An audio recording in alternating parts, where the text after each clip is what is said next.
can proponents of Abrahamic religions, boasting of their adherence to monotheism, reconcile their faith's ostensible rejection of idols with widespread veneration of holy sites, sacred texts, and symbolic representations?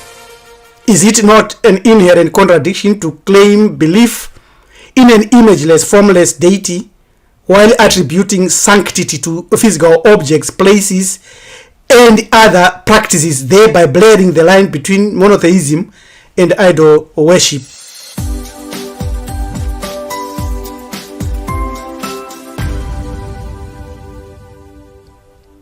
Can these religions genuinely advocate for an idol-free spirituality when their practices often involve the reverence of material symbols and tangible artifacts?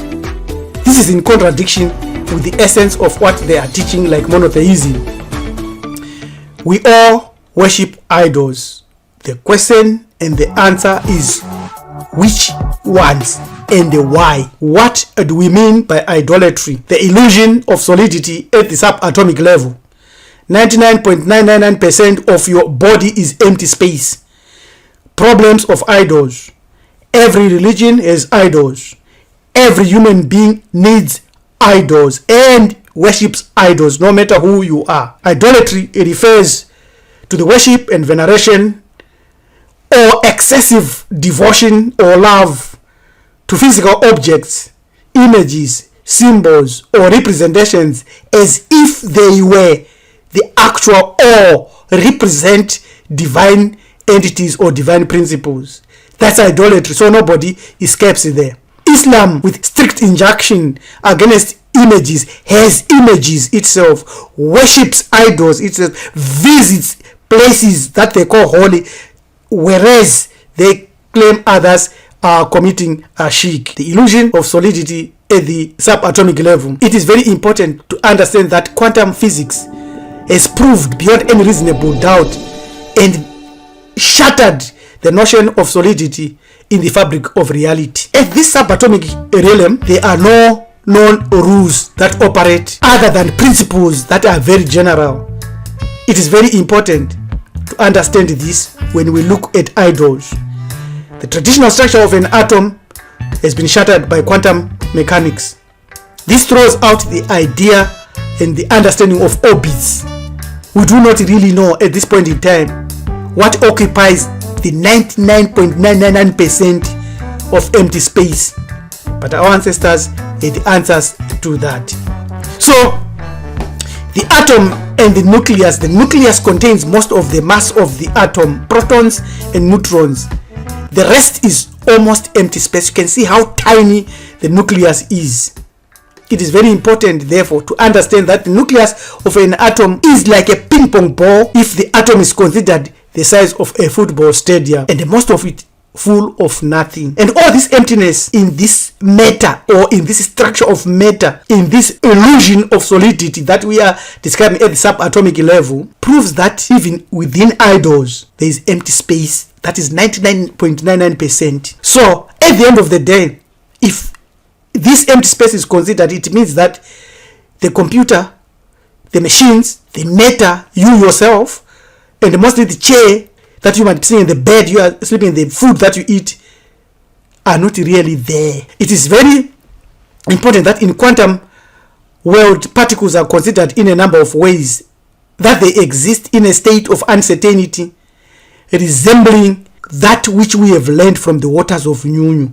Therefore, the act of observation, often linked with our consciousness and our soul and awareness, defines their specific properties, suggesting that our involvement or conscious interaction determines their behavior and state. Thus, consciousness seems intricately linked to shaping the nature of reality at the quantum level.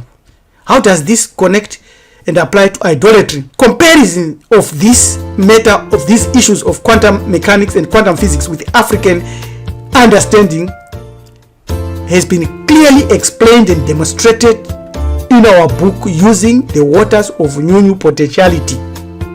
And therefore, when you look at various aspects of quantum physics, physics and the waters of Nyunyu, you see direct similarities, and the waters of Nyunyu are much more clearer on the causality of all that. Whereas quantum physics has not come to that point. Look at superposition, the principle stating that quantum particles can exist in multiple states or locations simultaneously until observed or measured.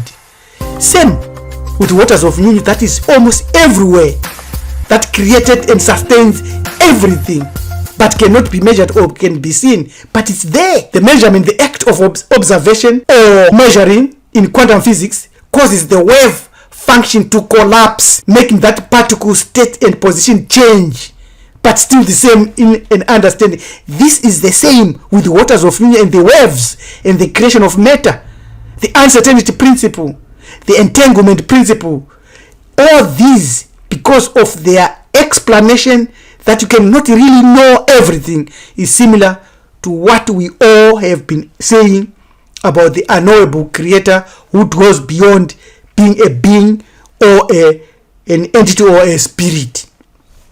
So let us consider that since around 99.999% of your body is just the empty space because atoms make up everything in our world, what fills that? What is there? Is it a vacuum? These questions have never been addressed anyway. If you have met any source where this was looked into and the answers provided and is just like the answers we shall provide here, show the link there in the description. So when we go to our book Free From God, chapter 20, Free From God, recapping some quantum similarities, you understand that certain animistic beliefs or practices resonate with modern scientific theories or quantum physics concepts. We have already shown a little bit of that.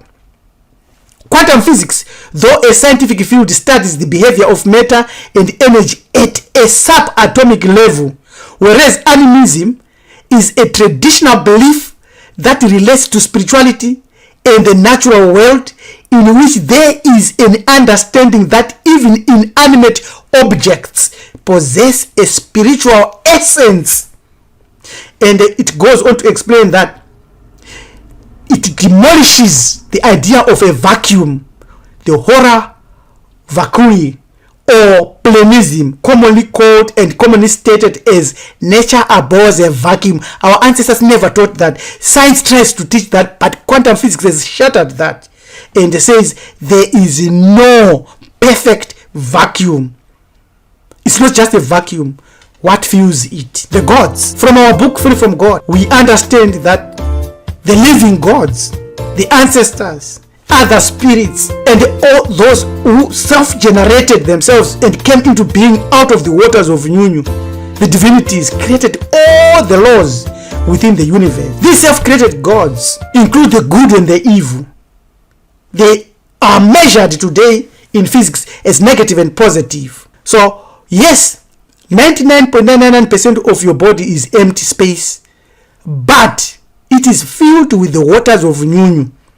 Therefore, your consciousness and its awakening, just like the self-generated gods, can also employ the laws of the universe. Because out of the same waters of Nyunyu also emerged evil deities, evil gods. Their desire is to maintain their evil potential. In conclusion, let us explain the answers now. We look at the problems of idols. Every religion has idols. Every human being needs an idol. The problem with idols is very straightforward. It depends with which idol vis-a-vis your awareness. We have already seen how awareness impacts the waters of Nyunyu through quantum physics. We have seen that in the realm of cutting-edge theorems, what you observe, what you measure, or what you become aware of, worship, or revere, affects your perception of solidity, or of those principles, or of those realities that you now come in contact with. Because solidity emerges, or this reality emerges from the electromagnetic interaction and frequency resistance between you, your different state and their different states, their originality, their good or evil, and their capacity and ability to be expansive to you, to your consciousness, or trapping it. So without correct knowledge of the origin of the idol that you are engaging in, or even the abstract thought or philosophy, you are in a deadly position in terms of perceptual bottlenecks, which may be reinforced by both erroneous or correct religious or orthodox science.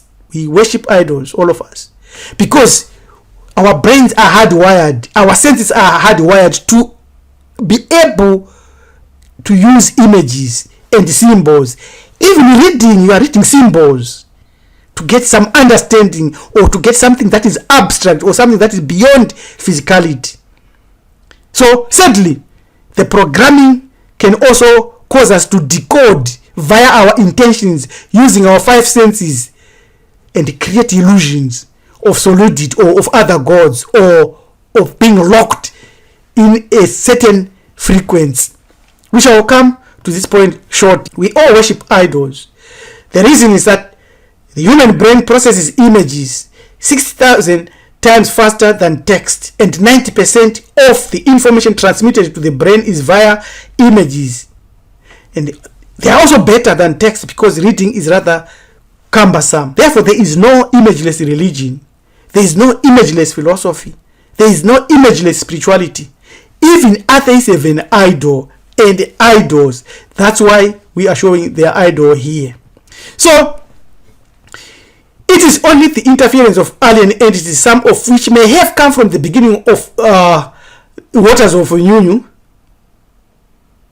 In human affairs, they broadcast narratives. And now these narratives are repeated religiously, philosophically, and scientifically. And they overflow and they muddle our understanding of idols. Fear and ignorance further reconnect billions to certain idols and images purposefully meant to lock human souls or consciousness and experience into alien broadcasting stations and frequencies. No wonder we see a quote here: the human brain naturally remembers more negative memories than positive. You think that is natural? It's not. Because of the brain, every religion has idols for thinking and a memory. Without that, the soul has no accessibility to consciousness. But the caveat is that which idol? When you consider the Christian religion, it is deeply associated with profound themes of pain, bloodshed, suffering, death, and torture. No wonder why Christians find it easy to replicate the same that their image has gone through: pain, suffering, bloodshed, death, colonization, deception, fear-mongering, enslavement, and torture. Not the Inquisition, do you? So at the end of the day, Jesus becomes more of an alien, came to earth and gone to heaven, other dimensions. So he came to solidify a perception. They call it Christ consciousness, but it is a negative consciousness because of the association of pain and suffering.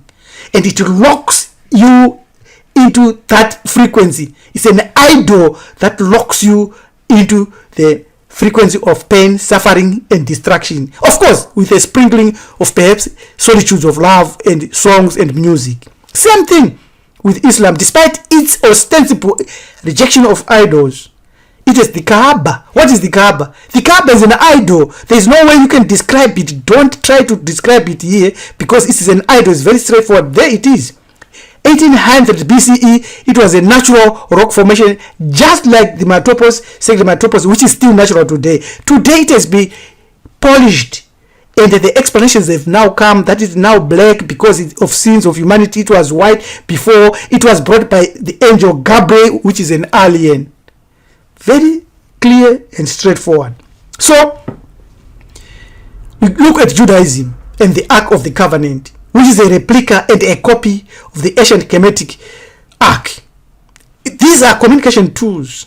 These are powerful tools that Africans used telepathically to communicate with the divinities that had left the earth and in other dimensions. The gods will not come and beg us to do that. We can do it ourselves. So it's very, very clear that they copied that. So let's look at this from the perspective of whether the gods really communicated through these devices. You read in the Bible, Numbers 7:89, whenever Moses went into the tabernacle to speak with the Lord alien, he heard the voice speaking to him from between the two cherubims above the ark's cover, the place of atonement that rests on the ark of the covenant. The Lord spoke to him from there. That's a telephone booth. It's clear, straightforward, but copied from ancient Hamite. You are tuning into the waves, into a frequency. Therefore, the 99.99% of your body that is called empty is full of potential, is full of consciousness, is full of that which you can measure, access, and worship. This is very, very important. Therefore, monotheism, emphasizing the worship of one formless, incorporeal, nameless, something which we do not know, has lost it because it doesn't go there. It doesn't emphasize that. The principle is centered on the worship of it without the use of idols or physical representations, or even using abstract thoughts or mathematics. The specific interaction associated with the ark, the cross, the Kaaba proves that these religions are fakes created to trap human consciousness in a specific frequency for the benefit of certain nefarious superintelligence entities that are named. The real creator has no name. No name, no matter who you are. The real creator is nameless. We do not know the real creator. No gender, no spirit, not a being, nothing. We don't know anything. What we know are the waters of Nyunyu. Yes, we can employ idols with knowledge for the accessibility into the waters of Nyunyu. This is a mystery, but may the hearer and the viewer know. For more on this and many other subjects, subscribe to our channel, Hamiti Iburu Ethics. Like our channel, Hamiti Iburu Ethics. Your manager Topi Priest Rabbi LM Tumisu Kunikani Michakanja says, yes, they are great idols, machines, telepathic tools, equipment that we must have in our custody. Amen.